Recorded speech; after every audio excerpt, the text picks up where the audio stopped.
শনিবারে আবহাওয়া অধিদপ্তর থেকে জানানো হয় প্রবল ঘূর্ণিঝড় রিমেল ধেয়ে আসছে।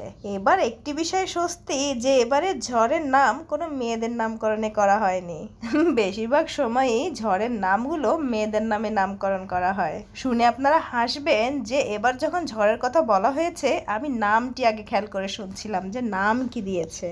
আসসালামু আলাইকুম ভিউয়ার্স, আপনাদের সবাইকে ওয়েলকাম জানাচ্ছি আজকের এই ভিডিওটিতে। সকালে ঘুম থেকে ওঠার পরেই আমার হাজবেন্ড আমাকে বলছে, এই যে ঝড় তুফানের খালাতো বোন, দেখো দেখো দেখে যাও আমার মোবাইলে তোমার খালাতো বোনেরা আসছে ধেয়ে। আমিও দুষ্টামি করে উত্তর দিলাম, যা এটা বোন না, এটা ভাই, দেখো না নাম দিয়েছে রিমেল। আমার স্বামী বলল, ধুর তোমার মাথা, আরে এটা তো মেয়েদের নাম। প্লিজ আপনারা জানান তো রিমেল মেয়েদের নাম না ছেলেদের নাম? যাই হোক, রিমেলকে নিয়ে অনেক আলোচনা করে সকালের নাস্তা খেয়ে লিচু খেতে বসলাম। আমাদের সকল প্রিয় ফলের মধ্যে কিন্তু লিচুর নামটিও অন্তর্ভুক্ত করা আছে।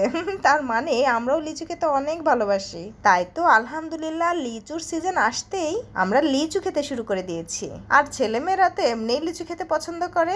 আমি জানি আমাদের মতোই অনেকেই আছেন লিচু খেতে অনেক ভালোবাসেন। আসলে এই সিজনের প্রতিটি ফল খেতেই অনেক সুস্বাদু লাগে। এই যে ধরেন আম, জাম, কাঁঠাল, লিচু, তাল সবকিছুই খেতে দুর্দান্ত রকমের মজা লাগে।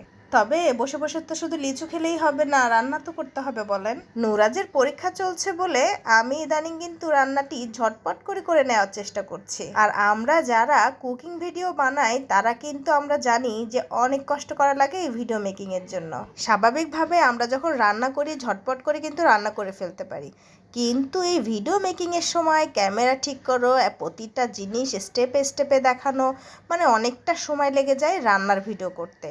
তাই তো ইদানিং আর আমার রান্নার ভিডিও করা হচ্ছে না। ঝটপট করে রান্না শুরু করে দিয়েছিলাম, তখন ভাবলাম হালকা করে একটু ভিডিও করে নেওয়াই যায়। আর এখন আমি রান্না করছি ডাটা, আর ডাটার মধ্যে দিয়ে দিয়েছি কাঁঠালের বিচি। আম্মু দেশ থেকে কেটে ধুয়ে পরিষ্কার করে আমার জন্য টাকি মাছ পাঠিয়েছিল। সেই টাকি মাছ আবার আমি ভালো করে ধুয়ে পরিষ্কার করে ভেজে নিয়েছি।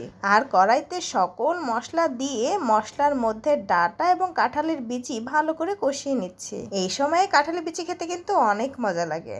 ভালো করে কষিয়ে নিয়ে আমি এখন ঝোলের জন্য পানি দিয়ে দিচ্ছি। এই পানিতেই তরকারিটি ভালোভাবে সিদ্ধ হয়ে যাবে এবং আমি যে মাখা মাখা ঝোল রাখতে চাচ্ছি সেটিও থেকে যাবে। পানি দেওয়ার পরে হালকা একটু নাড়াচাড়া করে ঢাকনা দিয়ে দিলাম। রান্না করার সময় চুলা সবসময় ময়লা হয়ে যায়, তাই তো আবার চুলাটি মুছে নিচ্ছি। এতক্ষণ তো দেখালাম আপনাদের একটি চুলার আত্মকাহিনী, আরেকটি চুলার আত্মকাহিনী দেখবেন না? আরেকটি চুলাতে আমি পুঁটি মাছ ভাজি করছি। আমরা অনেক সময় যখন রান্নার ভিডিওগুলো শেয়ার করি একটি চুলার কিন্তু কাহিনী আপনাদের সাথে শেয়ার করি, কিন্তু ওই তরকারিটি রান্না করতে করতে আরো যে বহু কাজ করে ফেলি বা আরেকটি চুলাতেও আরেকটি তরকারি রান্না করে ফেলি, সেটিকে আপনাদের সাথে কখনো বলেছি বলেন? অনেকেই যারা ভিডিও তৈরি করি না তারা মনে করে থাকি ইভেন আমি যখন তৈরি করতাম না আমিও মনে করতাম দূর আজাইরা সময় যাদের তারাই বুঝে এ ধরনের ভিডিও তৈরি করে।